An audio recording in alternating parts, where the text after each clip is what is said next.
Y una pregunta, me mandaron respuestas de los ejercicios que íbamos a ver hoy. A lo mejor sí, pero saben que tengo otro grupo a este mismo día y me llegan también cosas de ellos, entonces no sé si los haya mezclado por error.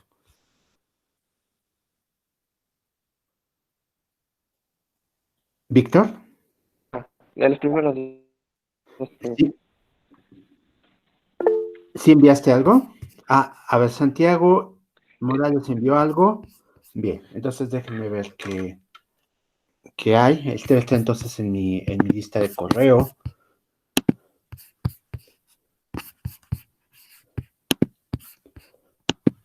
Santiago Morales.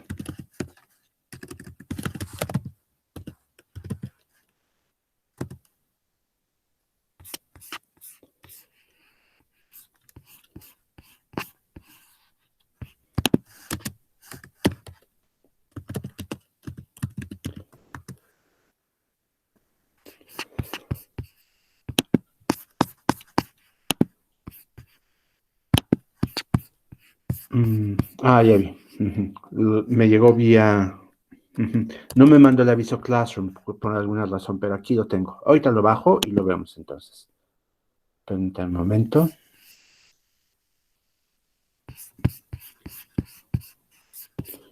Bien. A ver, voy a compartir en pantalla lo que nos mandó su compañero.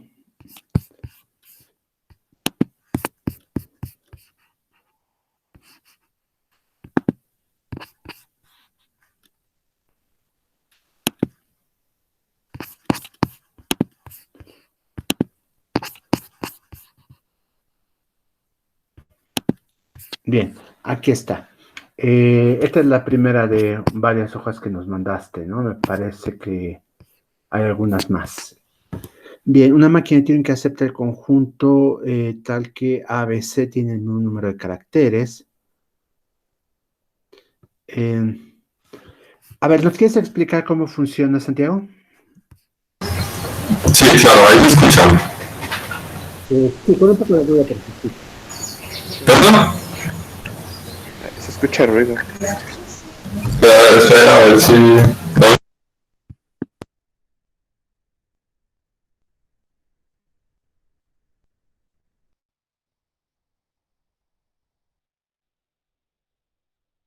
Creo que no se escucha bien, ¿verdad? Entonces, a ver. eh, Se va a conectar tal vez por su celular. A ver ahorita. Bien, bien, bien, perfecto. A ver si. Sí, yo creo. Bien. A ver, mientras tanto, vamos a ver si podemos deducir qué está pasando aquí. A ver, déjenme ver. Alguien quiere entrar a la reunión. Ya está.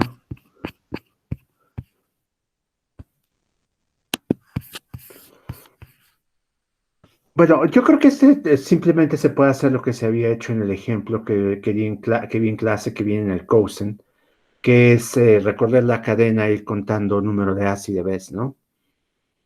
Ujú. Y esto no debe costar mucho trabajo, ¿no? Pero, Simplemente. Sí, perdón. este, ¿cómo que contar? O sea, en la solución de aquí que pone Santiago no veo como un contador Bueno, tal no se cual. cuenta realmente. Lo que se hace más que contar es borrar una A, después buscar una B para borrarla y una vez que se encuentra borrar una C Ah, y ok. después empezar el mismo Ujú, estado y al final esperar que tengas la cinta en blanco, ¿no? Y esta se claro. puede hacer nada más notando al final para saber cuál es el tamaño de la entrada original y no revisar más allá de esa, ¿no? Pero yo creo que no es tanto problema. Se podría contar, por cierto, pero no es una solución eficiente.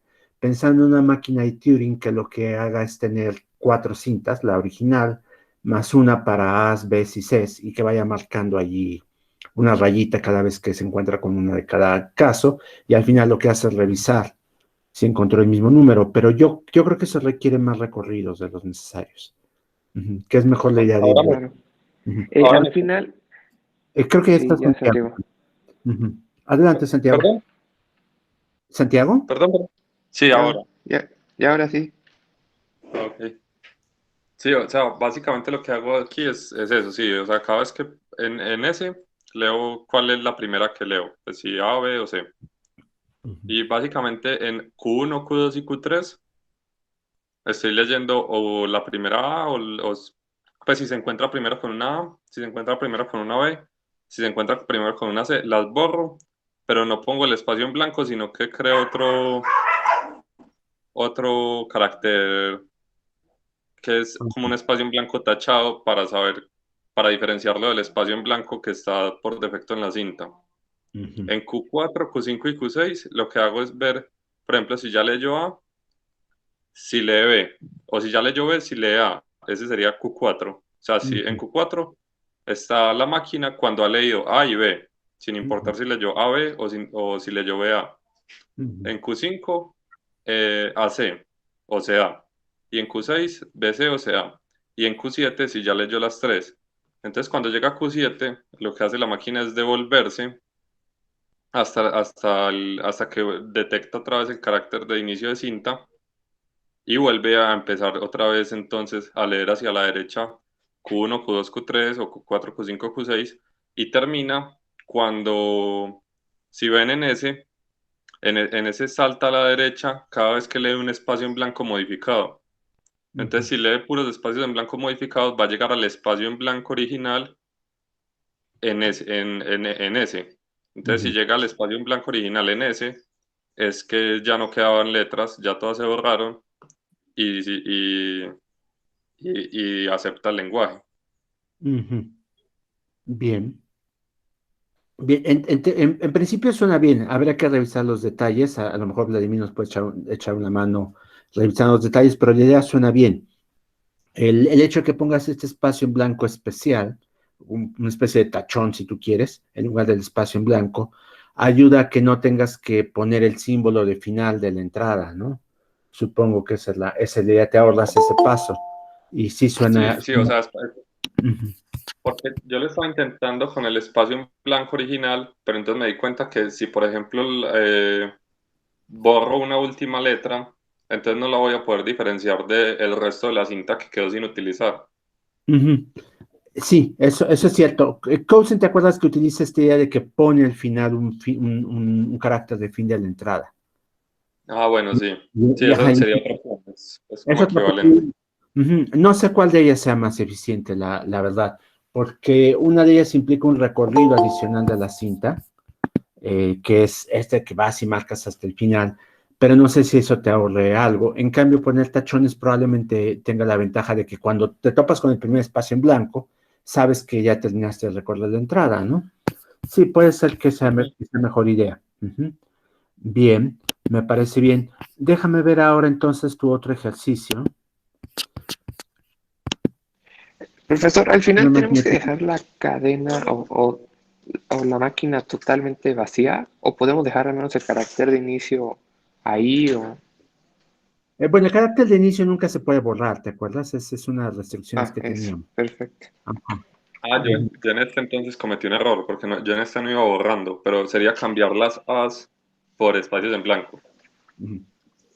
ya que mencionan eso, sí, para poder borrar toda la... Pero creo que simplemente sería hacer ese cambio, borrar las As por espacios en blanco. Pero no hace falta, ¿eh? O sea, el punto es, lo que queremos es que diga sí, si hay el mismo número de As, Bs y Cs. No, no importa en qué estado quede la cinta. Ujú. Ah, ok. En este momento estamos pensando sobre todo en que estas máquinas las estamos utilizando para reconocer lenguajes. Entonces la respuesta es un sí o no. Más adelante vamos a cambiar la perspectiva, vamos a pensar en máquinas que nos entregan una salida. Y pues ahí sí es relevante lo que pasa, pero aquí es como es sí o no. No, no importa que quede escrito en la cinta. Ujú. Bien. El 2 dice una máquina de Turing que acepte a la 2 a la n. Eh, ¿Qué haces aquí en esta? Entonces, en Q1, guardo en el estado de la máquina cuando el número de As que ha leído es par. Entonces, por Ajá, ejemplo, cuando es el estado inicial, pues cero es par, entonces pasa a Q1. Inmediatamente lee una A, pasa a Q2, que es cuando tiene una cantidad de As impar. ajá. Entonces, si termina en Q1, que es cuando llegue a un espacio en blanco, es que el número es par, entonces termina en estado de aceptación.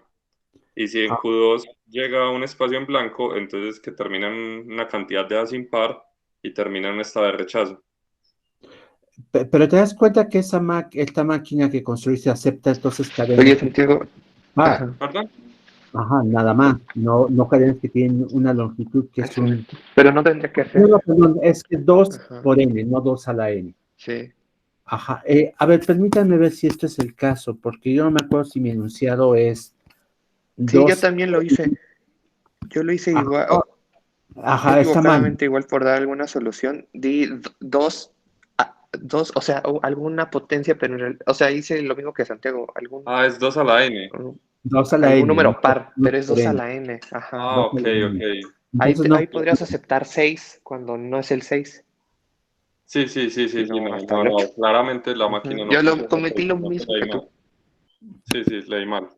Sí, sí, sí, se dan cuenta, porque lo otro es trivial, como efectivamente esta máquina que construiste, que es muy claro. sencilla, nos dice que sí, pero se dan cuenta que una cadena así no necesita una máquina de Turing realmente, ¿no? Sí, pues, Sí, se podrá sí, reconocer un autómata finito. 2 a la n es bastante más difícil, no la puedes reconocer con un autómata finito. Ujú. Entonces, esta pues no está bien. No sé si de hecho Cosen propone una solución para este ejercicio, si quieren revisarlo, eh, pero, o sea, definitivamente este no funcionaría, ¿no? Bien, sí, sí, claramente, claramente. bien, pues corrígelo si quieres y mándanos una solución distinta, ¿no? Para que podamos verla. Ujú. Bien, Sí, perfecto. ¿alguien más hizo algún ejercicio? Yo hice los mismos, profe, está Ajá. bajito. A ver, Víctor, ahí estás. Ajá, ya lo vi. Bien, entonces déjame ver, voy a guardar esta. mm, Nada más que déjame ver cómo se baja aquí en Classroom. Debe haber una forma, supongo. No, no, es que no nos está dejando hacerlo. Entonces, vamos a verlo aquí en pantalla. Ujú, ¿les parece bien? Esta máquina acepta. Ajá. A ver, ¿nos explicas tu respuesta para el primero, por favor, Víctor? Sí, bueno, pues prácticamente inicio con S. S nada más es para que me mueva del carácter inicial. Y Ujú, ya Q0 es prácticamente para ver el primer carácter después de ese símbolo inicial a dónde dirigirse.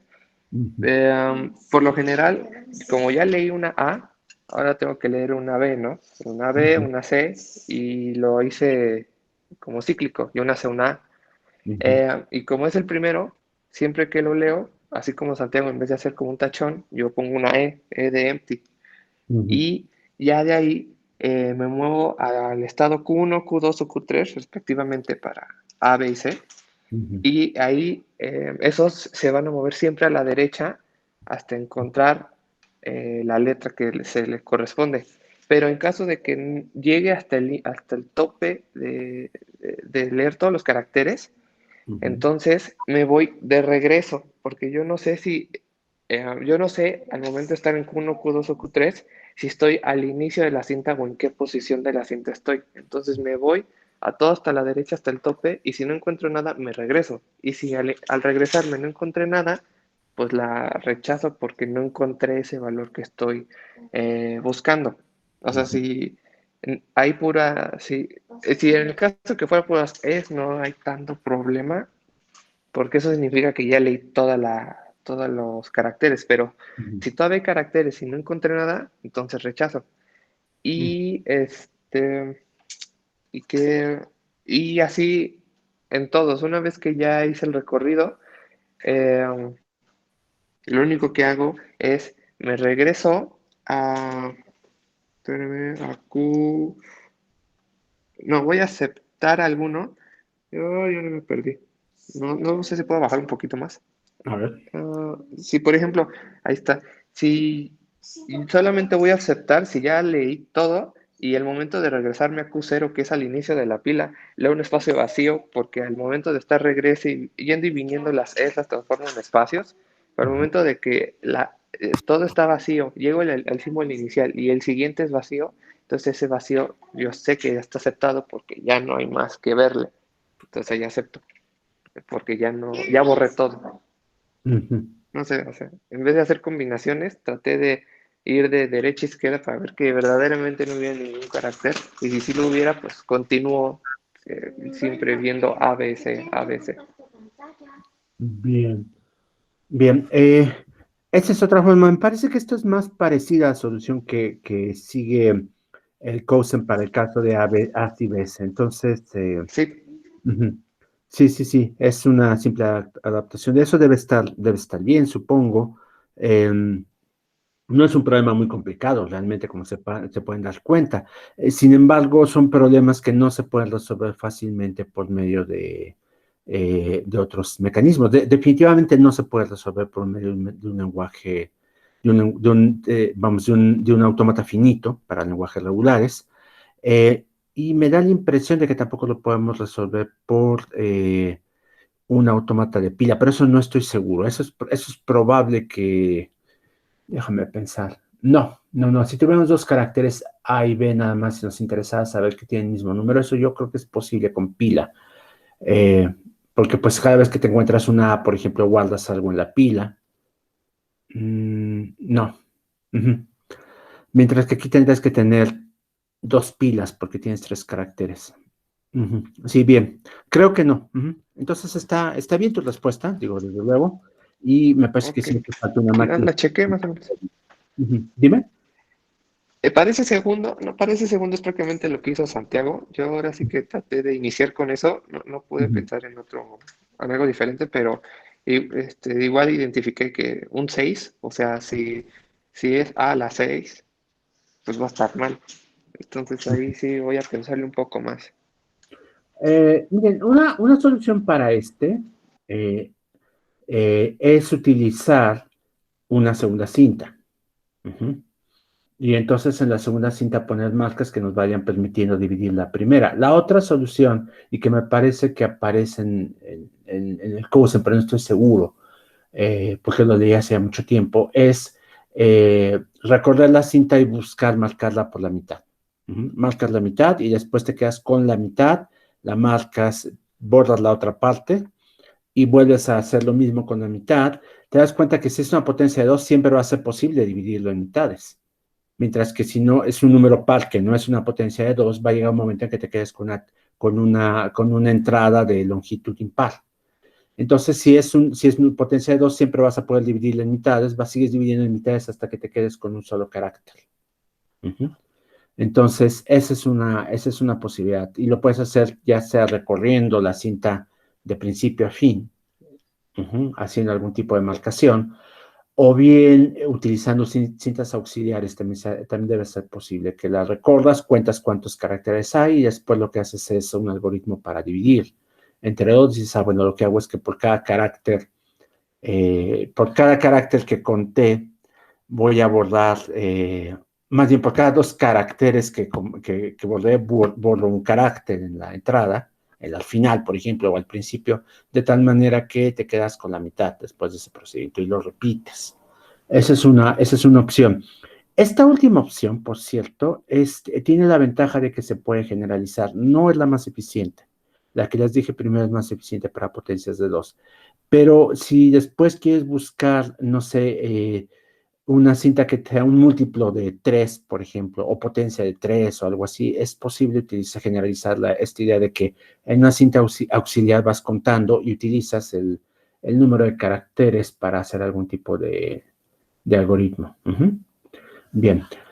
Bueno, entonces, a ver, ¿fueron todas las soluciones que enviaron? ¿Alguien mandó algo más?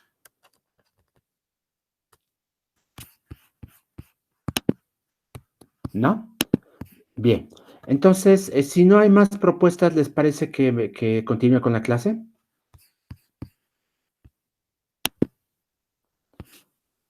Voy a tomar el silencio por un sí.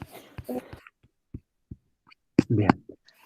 Profe, Déjenme nada entonces más, presentar ahora la clase. el Dime. examen o la resolución de la tarea 2, ¿cuándo quedó agendada?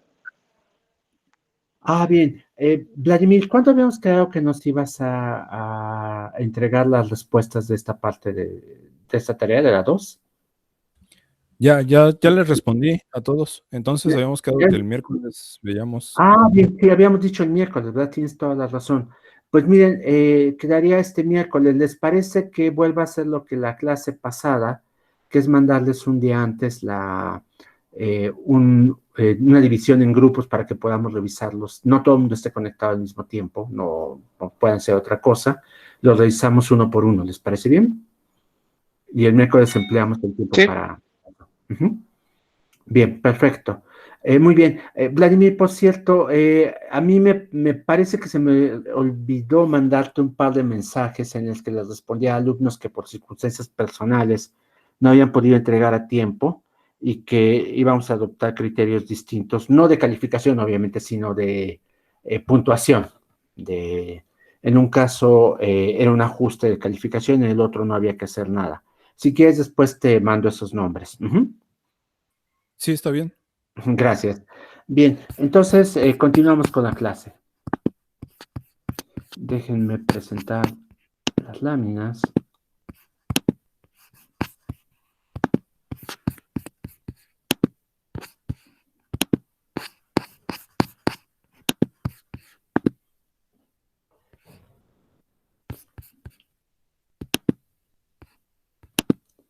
Bien, todo el mundo está viendo las láminas, ¿verdad? Sí.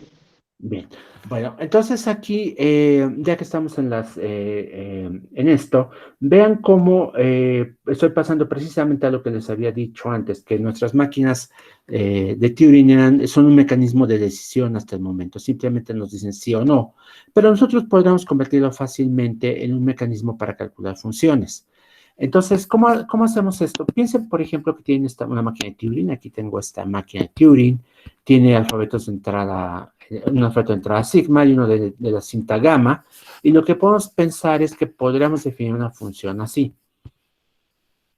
Esta función está definida, es entre cadenas, por supuesto, va de cadenas en sigma a cadenas en gamma, y vamos a decir que el par alfa-beta está en la función. Sí, solo si empezamos con alfa en la configuración inicial, se dan cuenta, lo estoy subrayando ahora en anaranjado, y al terminar con aceptación, lo que hacemos es que nos quedamos en la cinta con, no sabemos en qué posición, es irrelevante, pero con beta. Beta sería la salida de este cálculo, el resultado de la función.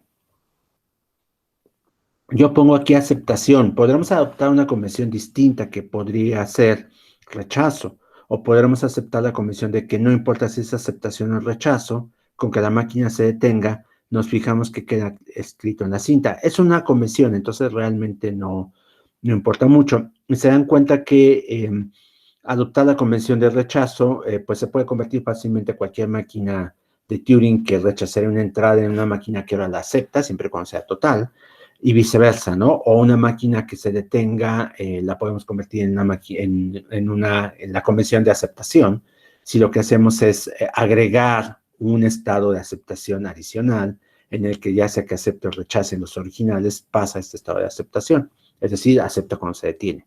Entonces, la conversión realmente no importa mucho. Lo importante es que se detenga la máquina y nos fijamos en lo que queda escrito al final, en este caso beta. Y entonces tenemos que, pues, esta función f sub m es una función asociada a una máquina de Turing.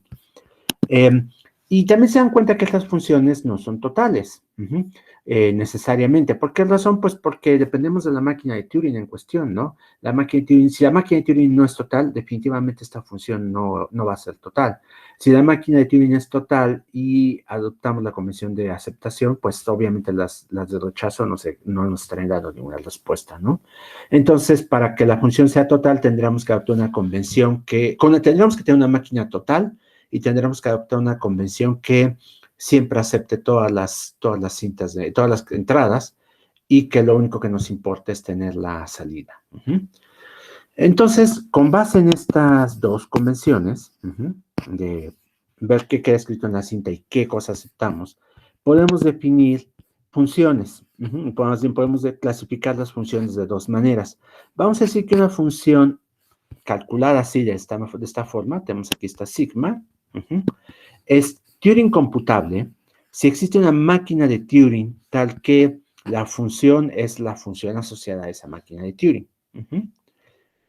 Y vamos a decir que es computable a secas si esta misma función, para esta misma función podemos encontrar una máquina de Turing tal que la función asociada esté asociada a esta función, pero que además la máquina de Turing sea total. Es decir, siempre nos responde que sí, pero además nos deja escrito una cosa en la entrada, ¿no? Que eso es lo que nos interesa. Digo, en la cinta, como salida. Entonces, ¿ven la diferencia? Turing computable es una máquina de Turing que me calcula una función. Y una función computable, sin el Turing, es una función que además es calculada por una máquina de Turing total. Entonces, esta diferencia es importante porque, como ya vimos, no todas las máquinas de Turing son totales. Ya vimos que hay problemas que son recursivamente enumerables. Lenguajes recursivamente enumerables o propiedades decidibles, y hay otras que, semidecidibles, y hay otras que son decidibles, que son calculables por máquinas de Turing total. Entonces, lo mismo pasa con funciones. Hay unas funciones Turing computables que no son computables. Bien. Ahora, con base en estas definiciones, vamos a hacer una especie de clasificación de dificultad de problemas. Y aquí lo que vamos a tener es lo siguiente. Vean, estamos diciendo que, por cierto, aquí hay un error en mis láminas, en la numeración, deberían ser 3.4, porque es el capítulo 4. Creo que esto les había dicho que lo iba a corregir. Lo corrijo después, no es un problema importante, no es la definición 4 de esta parte del curso. Bien, bueno, esta definición nos dice lo siguiente. Vamos a suponer que tenemos dos conjuntos, A y B. A es un conjunto de cadenas en sigma, B es un conjunto de cadenas en delta. Y vamos a suponer que tenemos una función, a la que vamos a llamar una reducción, que va de A a B, y esta función no tiene que ser inyectiva. Simplemente lo que pido es que sea una función computable. No Turing computable, es decir, siempre obtengo un resultado. Y vamos a decir que esta función es una reducción cuando ocurre lo siguiente. Toman una cadena que está en A, y entonces el resultado de aplicarle sigma a esta cadena, esta reducción, va a estar en B. Y esto es un sí, solo sí. Es decir, si ustedes obtuvieran a partir de una cadena arbitraria algo que esté en B, entonces esa cadena original alfa debe estar en A. En ese caso vamos a decir que A se reduce a B, o que existe una reducción de A a B, y lo vamos a escribir con este símbolo, ¿ven? Menor o igual, con M como un suscrito. M, ¿por qué M? Es una cuestión histórica, que es M de una máquina de Turing total. Entonces quedó clara la idea. Un lenguaje, porque estos A y B son lenguajes, se puede reducir a otro cuando tenemos una función computable que es una reducción, es decir, que puede, que tomando una cadena del primer lenguaje me da una cadena del segundo lenguaje y viceversa. Entonces, ya que tenemos esta definición, de hecho, no sé si hay preguntas sobre la definición, ¿no? Bien, podemos presentar un teorema. Y el teorema me dice lo siguiente. Toman ustedes dos lenguajes, y en este caso vamos a suponer que están en el mismo alfabeto. Ese es indistinto, en realidad no es importante, pero tomamos dos lenguajes, y vamos a suponer que el primero se reduce al segundo. Tenemos esta función computable que tiene esas características. Y en ese caso, observen que si el segundo lenguaje, si B es recursivamente enumerable, el primero tiene que ser recursivamente enumerable también. Y aquí entre paréntesis estoy diciendo que si el segundo es recursivo, el primero también tiene que ser recursivo. Y viceversa, tenemos aquí en B que me dice que si el primero no es recursivamente enumerable, entonces el segundo tampoco es recursivamente enumerable. O bien, si el primero no es recursivo, el segundo tampoco es recursivo. Esa es la idea. Es decir, tenemos con esto un criterio para demostrar la recursibilidad, vamos a decirlo así, perdón por la palabra tan fea que acabo de acuñar. La característica de ser recursivo, vamos a decirlo mejor así, o de ser recursivamente enumerable, tenemos una prueba positiva y una prueba negativa. La prueba positiva me funciona así. Si tú tomas el lenguaje que estás poniendo a prueba y lo puedes reducir a un segundo lenguaje y sabes que el segundo tiene la propiedad de ser recursivo, recursivamente enumerable, tu lenguaje también la tiene. Y la negativa es de esta manera. Tomas estás probando con el segundo, con B en este caso, y reduces un lenguaje que ya sabes que no es recursivo a este lenguaje B, y entonces sabes que B tampoco puede ser, tampoco es recursivo.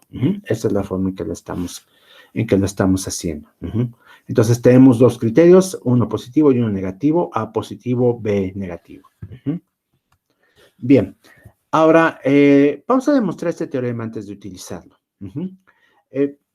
¿Por qué razón podemos decir esto? Piensen que el hecho de que hay una reducción significa que tenemos una forma de convertir la pregunta de alfa está en A en la pregunta de sigma de alfa está en B. Y entonces esta es la clave para la demostración. Entonces, aquí estamos suponiendo que A se reduce a B y entonces por hipótesis vamos a tener esta función sigma computable que hace precisamente lo que habíamos dicho, ¿no? Si alfa está en A, entonces sigma de alfa está en B y viceversa. Si sigma de alfa está en B, entonces alfa está en A. Entonces, vamos a tomar el caso A. En el caso A, me regreso, recuerden que estoy suponiendo que B es el que tiene la propiedad de ser recursivamente enumerable o recursivo, y quiero demostrar que A también la tiene. Entonces, en este caso, vean que el hecho de saber que B es recursivamente enumerable, voy a tomar el caso, no lo que está entre paréntesis, sino el caso de recursividad de recursivamente enumerable, y después van a ver que el otro es igual. Entonces, si B es recursivamente enumerable, puedo contar con una máquina de Turing tal que el lenguaje aceptado por esta máquina es B. Esa es la definición. Entonces, lo que hago es construir una máquina N que funciona de esta manera. Esta máquina N va a aceptar a A. Y de esa manera voy a demostrar que A también es recursivamente enumerable. Vean, lo que hago es lo siguiente. Tomo una alfa arbitraria para la cual me estoy preguntando si está en A o no, y N es la que me va a decidir esa pregunta.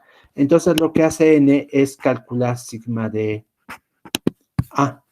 ¿Por qué razón va a ser esto? Bueno, vamos a ver porque esto facilita las cosas, pero sobre todo por el hecho de que yo sé que esto se puede hacer. El hecho de que hay una reducción de AB significa que hay una función computable y por lo tanto una máquina de Turing que calcula esta función tal que puedo obtener sigma de A. Entonces lo que hace N realmente es simular la máquina de Turing que calcula sigma, la simula y deja en una cinta el resultado de esa simulación, que es sigma de alfa, entonces.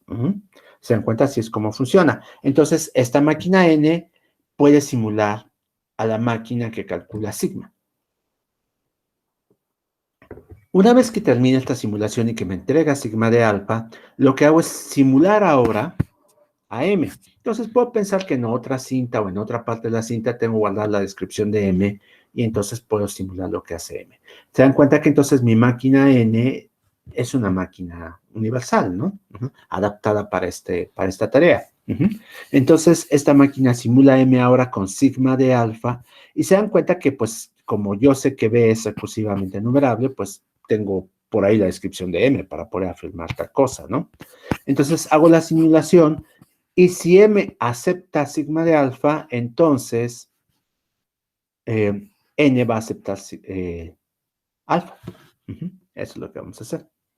Entonces se dan cuenta que en este caso, N acepta alfa sí solo si M acepta sigma de alfa, sí solo si sigma de alfa está en B por la reducción, y esto sí solo si alfa está en A. Ahora, este es para el caso recursivamente enumerable, por supuesto. Rechazo no presenta ningún problema. ¿Qué pasa si entramos en un ciclo infinito? Si entramos en un ciclo infinito, obviamente no puede ser en este primer paso. Esto subrayo. Aquí no podemos entrar en un ciclo infinito. ¿Por qué razón? Porque sigma de alfa lo calcula una máquina que es total. Entonces, la única posibilidad de entrar en un ciclo infinito es en esta parte. cuando estoy simulando a M. Pero en ese caso se dan cuenta que si entro en un ciclo infinito es que sigma de alfa no está en el lenguaje aceptado por M. Y como esa es una reducción, entonces eso significa que alfa tampoco va a estar en el lenguaje en A, porque es un sí solo sí, acuérdense. Entonces, por esa razón es que esta partecita la puedo poner como un sí solo sí. Esta otra parte, pues, ya la tenía por definición. Bien. Entonces, si yo reforzara las hipótesis de esta parte del teorema pensando en que la máquina es total, se dan cuenta que pues nunca entro en un ciclo infinito y todo lo demás, el resto del argumento se mantiene sin problemas. Entonces, así ya tengo una prueba positiva para saber si un lenguaje es recursivo o recursivamente enumerable. Si quiero demostrar que tiene estas características, lo que hago es tomar otro lenguaje que ya sé que es recursivamente enumerable o recursivo y reducir mi lenguaje a prueba a este segundo lenguaje. Bien, ahora, ¿qué pasa con el caso B? El caso B, recuerden que es que me dice que si el primer lenguaje, es decir, A, no es recursivamente enumerable o no es recursivo, entonces el segundo lenguaje B tampoco tiene esa propiedad. Aquí se dan cuenta que la demostración es mucho más fácil. Vean, lo piensen por un momento, vamos a pensar en términos de contradicción. Resulta que si A fuera no fuera recursivo y B si lo fuera, se dan cuenta que ahí tengo una contradicción. ¿Por qué razón? Porque yo tengo esta reducción, esta función sigma que me convierte una posible entrada para A en una posible entrada para B. Como B es recursivo, entonces lo que hago es, cuando quiero saber si algo pertenece a A, hago la reducción por medio de una máquina total, me hago la pregunta del resultado en B por medio de una máquina total, porque B es recursivo, y entonces resulta que sí puedo resolver el problema de A, entonces A no puede ser no recursivo. ¿Se dan cuenta? Tendría que, porque entonces tendría una forma indirecta de contestar la pregunta, y por lo tanto, pues mi máquina esta que implementé en A, sería una máquina total que aceptaría, en el inciso A, quiero decir, sería una máquina total que acepta el lenguaje A y por lo tanto A sería recursivo. Entonces, por esas razones que el hecho de que el primer lenguaje no tenga la propiedad de ser recursivamente enumerable o recursivo implica que el segundo lenguaje tampoco lo tiene. Bien, entonces ya que tenemos estos dos criterios, puedo utilizarlos en ejemplos concretos. Me detengo un momento. ¿Hay preguntas en este momento? ¿No? Bien, entonces continúo. Vamos a tomar un ejemplo. Vean, estoy definiendo este lenguaje al que estoy llamando fin, de finito. Y este lenguaje lo que tiene es lo siguiente, contiene cadenas que son codificaciones de máquinas de Turing cuyo lenguaje aceptado es finito. Es decir, ahí va a estar el lenguaje formado por, más bien, las máquinas de Turing que aceptan como lenguaje a epsilon, por ejemplo, que tienen un solo elemento, o que aceptan el conjunto vacío, o que aceptan 2 cadenas, o que aceptan 3 cadenas, etc. Y por otro lado, tengo HP, que ya les había presentado antes, el problema de la atención, MP, que es el problema de la pertenencia, y yo puedo demostrar que se dan estas reducciones. Puedo reducir HP a MP, y puedo reducir no HP a finito. Se dan cuenta que la primera reducción, pues yo ya sabía que ambos son recursivamente enumerables, HP y MP son recursivamente enumerables, entonces no hay mucha sorpresa en el hecho de que uno se puede reducir al otro. Pero acá yo sé que no HP no es recursivamente enumerable. ¿Se acuerdan que había demostrado eso en la clase previa? Entonces, como sé que no HP no es recursivamente enumerable, el hecho de que yo pueda reducir no HP a finito significa que finito tampoco es recursivamente enumerable. Entonces, aquí estoy presentándoles un segundo lenguaje que tampoco es recursivamente enumerable, lo que significa que contestar si una cadena pertenece a finito es más difícil que contestar si una cadena pertenece a HP. Como les dije anteriormente, es un problema todavía más imposible, ¿no? En esta gradación de imposibilidad. Bien, vamos a ver cómo se hacen estas reducciones. La primera es una reducción realmente trivial. Lo que yo tengo que ofrecerles es una máquina de Turing, voy a llamarla aquí K, tal que reciba una entrada de una instancia de un posible problema en HP o no en HP y me genere otra instancia, vamos a llamarlo aquí M' y beta, tal que lo que va a hacer es darme una posible instancia de MP. ¿Y cómo lo hace? Vean, yo quiero convertir todo problema de HP en un problema de MP. Ajá. MP, acuérdense que es el problema de la pertenencia. Y entonces lo que yo tendría que hacer es esto. Yo al preguntarme que si M se detiene con alfa, lo que tengo que tener es una pregunta de si M' acepta una beta. Bien. Y tiene que ser un sí, solo sí. Ahora, ¿cómo puedo hacerlo? Se dan cuenta que yo sé que HP y MP son recursivamente enumerables y que se pueden calcular con una leve adaptación de la máquina de Turing total. Entonces, K lo que va a hacer es tomar esta pregunta y lo que va a hacer es lo siguiente, va a generar una M' tal que para cualquier entrada que reciba, lo que hace primero es simular M con alfa y cuando esta se detiene, M' acepta la cadena, la que sea. Entonces, en realidad, beta es irrelevante. Se dan cuenta que les dije que anteriormente que la reducción no tiene que ser inyectiva. Entonces, aquí podremos pensar que siempre me lo reduce a la pregunta de, digamos, M' acepta epsilon o M' acepta la cadena que tiene un solo 1 o un solo 0. Eso no importa. La cuestión es que esta M se va a detener con alfa si solo si M' acepta esta entrada arbitraria. Y aquí pues lo hago de manera trivial diciendo que si M se detiene, entonces esta acepta lo que sea. Entonces es un sí, solo sí. ¿Cuándo va a aceptar M'? Solo sí, M se detiene con alfa. Entonces ya tengo una reducción. Ahora, para el segundo caso, vamos a hacer lo siguiente. Voy a tener una máquina K, que es la que va a computar en sigma, y que lo que hace es lo siguiente. Para una instancia de la pregunta esta de que si M se detiene con alfa, lo convierte en una pregunta de... perdón, estoy aquí con la primera todavía. Con la segunda, ¿no lo tengo? Nada más lo digo, no, nada más digo que el argumento es similar. Entonces lo explico ahorita verbalmente. ¿Qué haríamos? Lo que hacemos es que tomamos una pregunta de este estilo. M se detiene con alfa y tomo una máquina que lo que hace es simular M con alfa y cuando se detiene, lo que voy a hacer es aceptar, no importa cuál sea la entrada. Se dan cuenta que de esta manera, si esto está en HP, entonces el lenguaje aceptado por esta M', que es esta máquina que simula M, es infinito porque acepta cualquier entrada. Eso es lo que tenemos. Acepta cualquier entrada y por lo tanto el lenguaje es infinito. Entonces, el lenguaje va a ser finito, es decir, va a ser el vacío precisamente. Si, solo si M y alfa pertenecen a no HP. ¿Se dan cuenta? Ese es el truco. Entonces, gracias a esta construcción, lo que estoy haciendo es reducir no HP a finito. Alfa está en no HP si solo si sigma de alfa está en finito.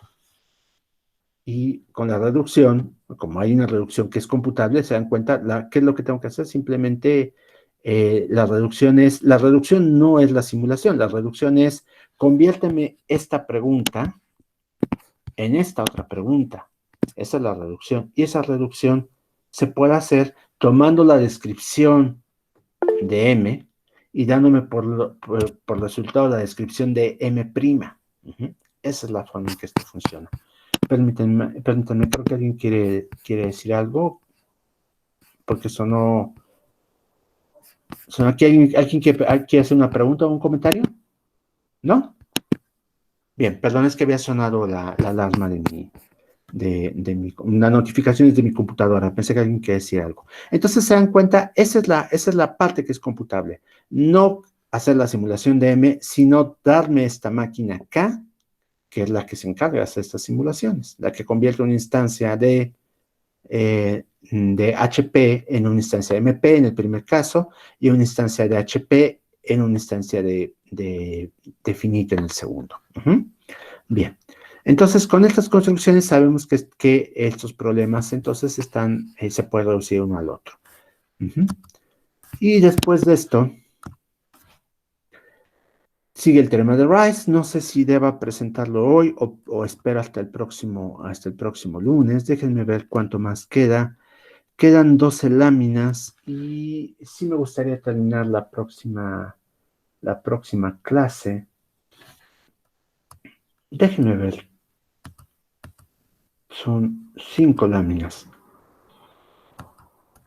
No, es más, es casi todo. Yo creo que lo veo mejor la próxima clase. ¿Les parece bien? Que sería la clase del lunes. Para que podamos terminar el tema, entonces el lunes podríamos ponerle fecha a la tercera tarea, que como pueden darse cuenta cubre menos material que la segunda, entonces no se asusten. Y pues pasamos a la siguiente parte. El miércoles entonces quedó que lo vamos a utilizar para las réplicas de la tarea 2. ¿Preguntas?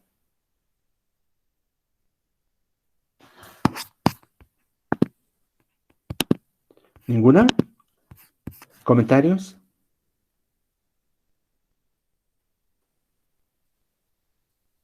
¿No? Bien.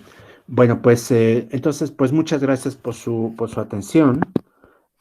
Cualquier cosa, recuerden que me pueden contactar por correo electrónico o por medio de Classroom, también a Vladimir, y les enviamos entonces después el rol para la réplica del miércoles. Si alguien no puede estar en la réplica del miércoles por alguna razón, y para esto no necesita ninguna justificación, porque se acuerdan que les dije que no era obligatorio que asistieran a las clases, podemos acordar con ustedes una fecha distinta de réplica. En este caso, si Vladimir no podía participar, porque yo sé que él tiene otras obligaciones también, yo me encargo de hacer la réplica a este potencial alumno, ¿no? Pero nada más avísenme entonces de inmediato, si no tendrían disponible este miércoles. Para quien tenga algún problema ya y lo pueda saber desde este momento, podemos fijar hoy mismo la fecha para su réplica. ¿De acuerdo? Bien, entonces voy a dejar de grabar, permítanme un momento.